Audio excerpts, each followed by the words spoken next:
So thank you very much. And I'm extremely happy to be here. Finally, we've been talking about this for a very long time. Um, I'm working for the Swedish Internet Foundation, or Internet Stiftelsen, which is an independent private foundation that works for the positive development of Internet. We are responsible for the Swedish top-level domain .se and the operator of the top-level domain .nu.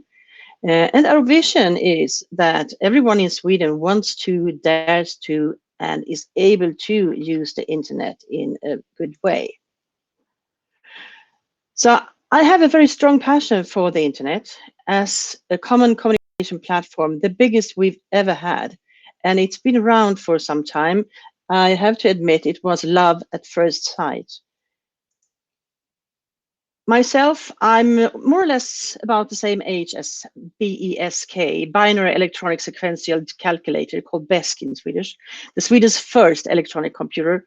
During a short period, the fastest and most powerful computer in the world.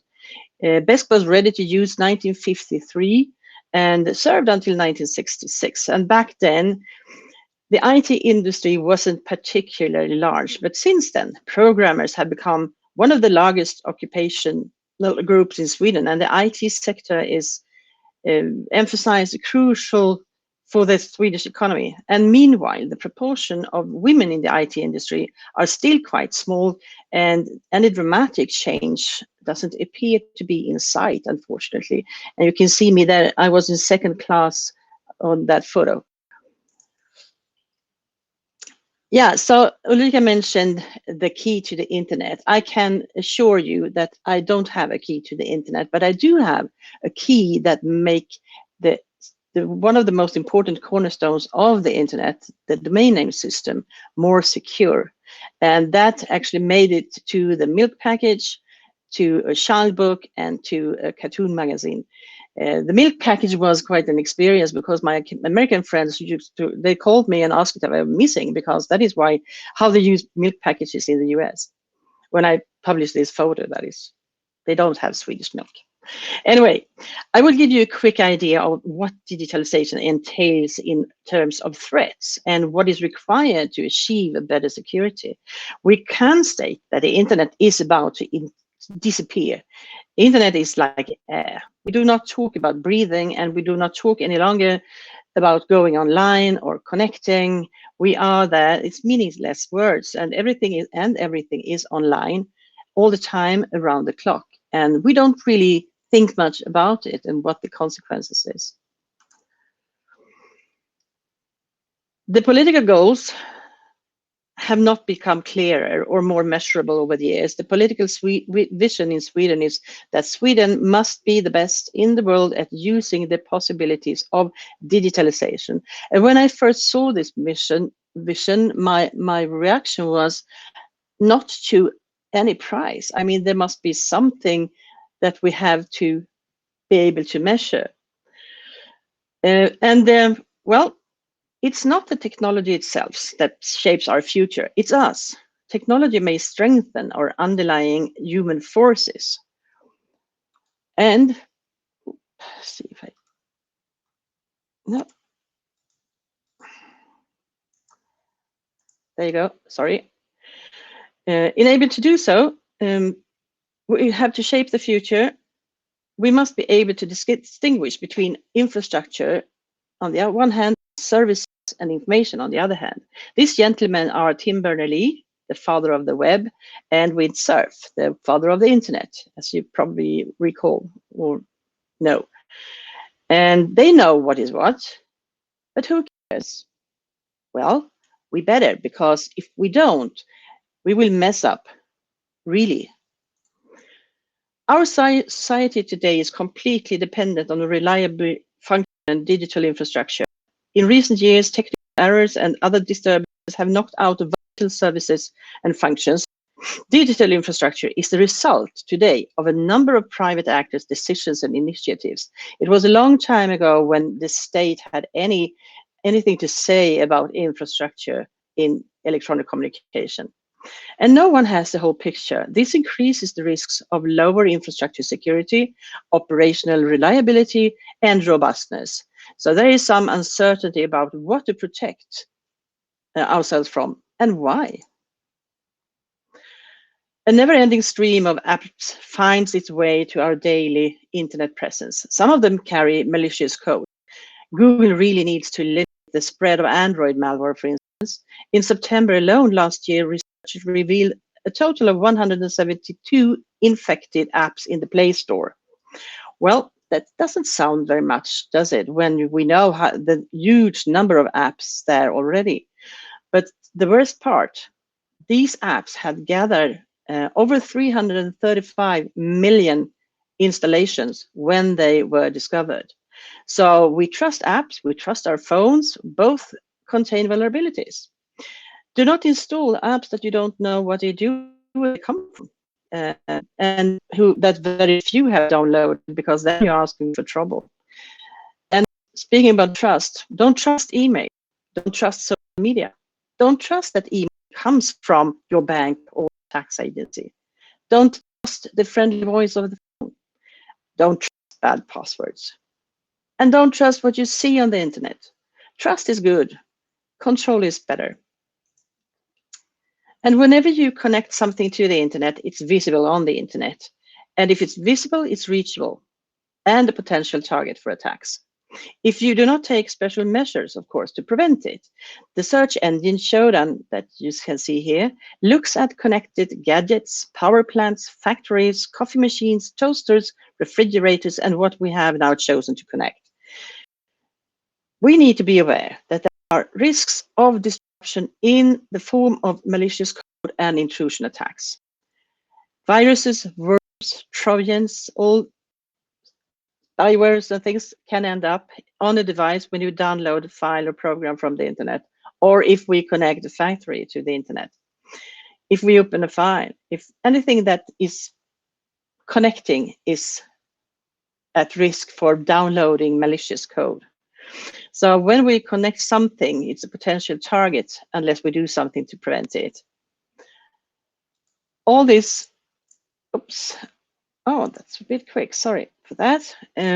Gadgets, vehicles, buildings, objects with embedded electronics, software, sensors, and network connectings, they all collect and exchange data.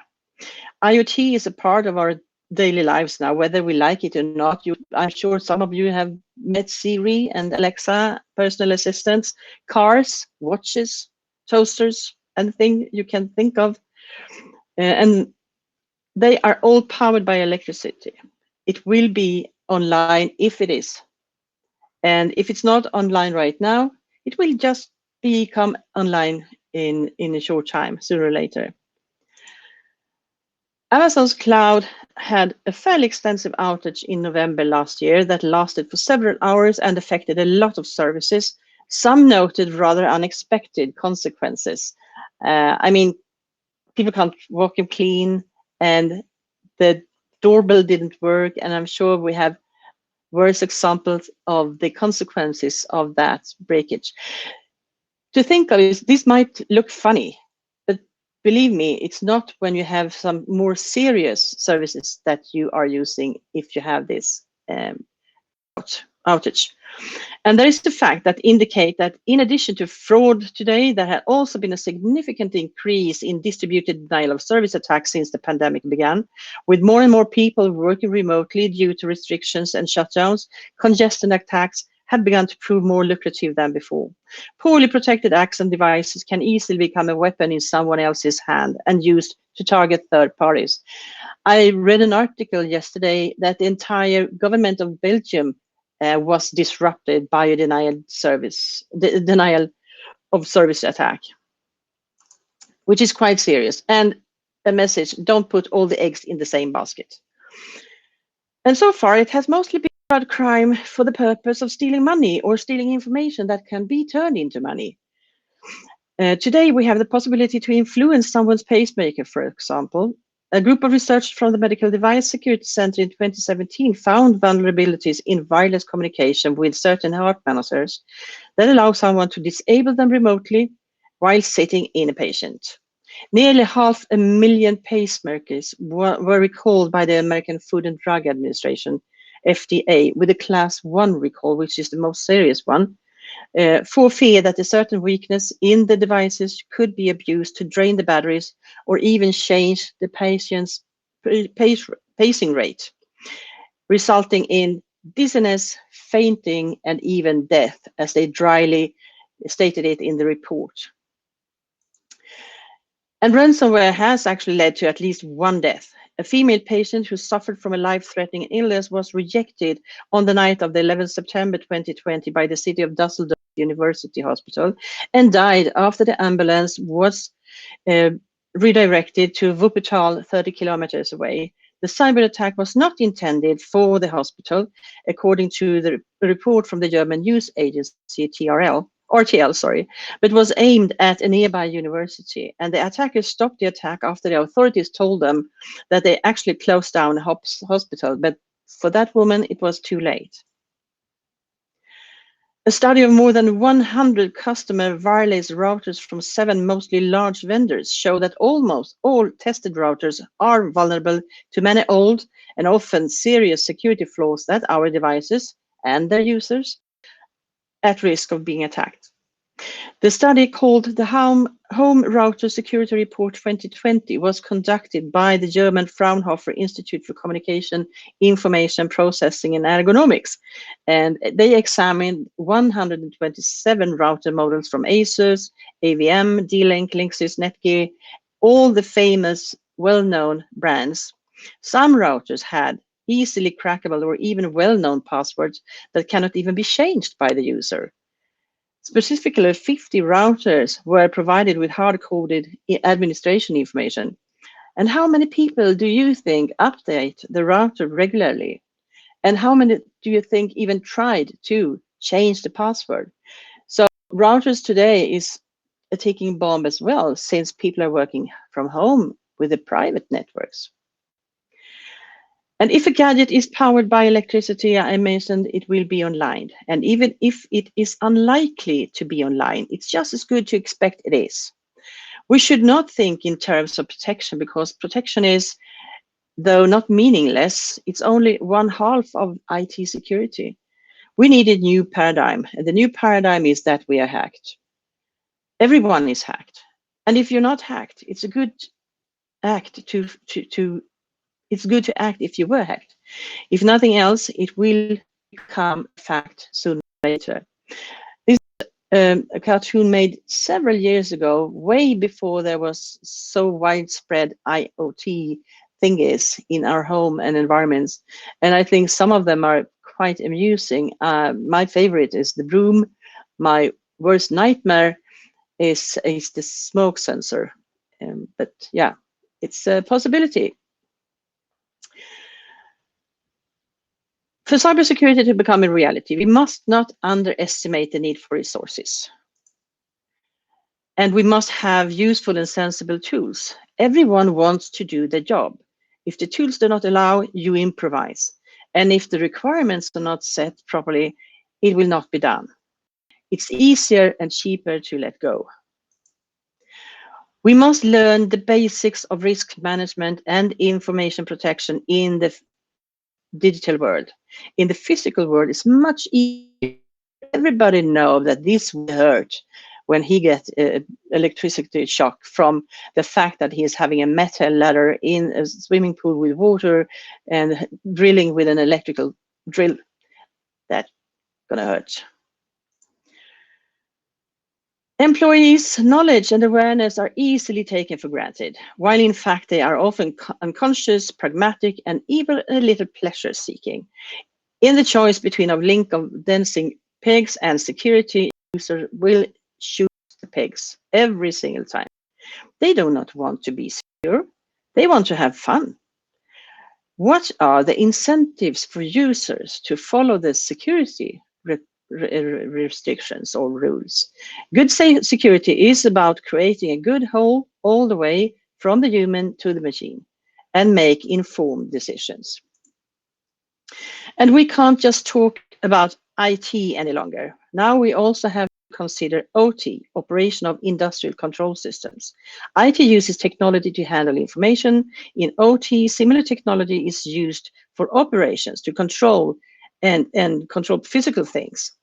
This can For example, machines in a factory, electricity production in a power plant, or chemical processors in a refinery. In IT, the focus is often on protecting protecting data from disclosure and manipulation. But in OT, it's often more important to keep a function available and correct. That means that the security work looks a little bit different. Cybersecurity requires a comprehensive strategy that extends to all aspects of the business, from the customer service call center, via the production line, to the boardroom. That is my message today, and bear that in mind. Supply chain can corrupt most things, so do not trust anyone. Security in depth is what matters. Inside the firewall is not secure. It's just another way to attack. A patient opponent will slide in slowly. The main break can be many months older than the actual experienced attack. And if you extrapolate on these 3 items, you capture quite a lot of the measures you need. So the SolarWind attack, for instance, well, that showed, I think that this is a fact. I think it was about 1 year between the intrusion and the detection, which is quite a long time. And let's make a car analogy. If technology is the engine, it's still us who drive. And it's good that the engines get stronger, but it's even more important that we know where we are going and that we drive safely. It is an undisputed truth that more innovation always leads to something better. But that does not have to be the case all the time. There is problematic and dangerous innovations as well.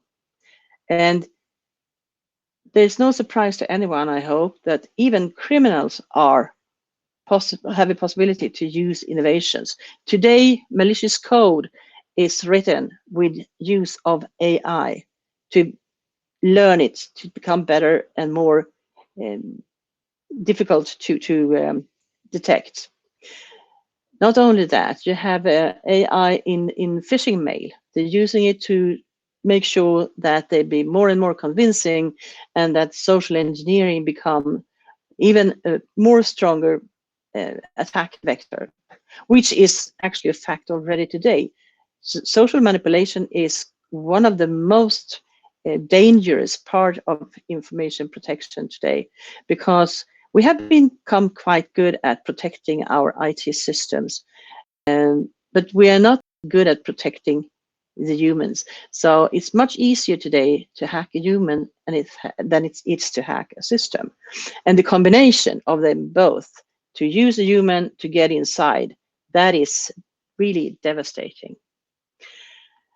So sometimes innovations need to be, if not limited, but at least we need to have a discussion about what is the worst case scenario. I mean, there's so many good intentions that will end up badly if we don't think of the consequences when somebody, because it's not if, but when somebody will try to abuse this. What will be the consequences? What is the worst case scenario? And make sure that we limit the consequences the best we can, because we will not be able to stop intruders, attackers, or even nation states to trying to get into our systems. But we can do our best to make sure that the consequences are limited to a small piece, as small as possible.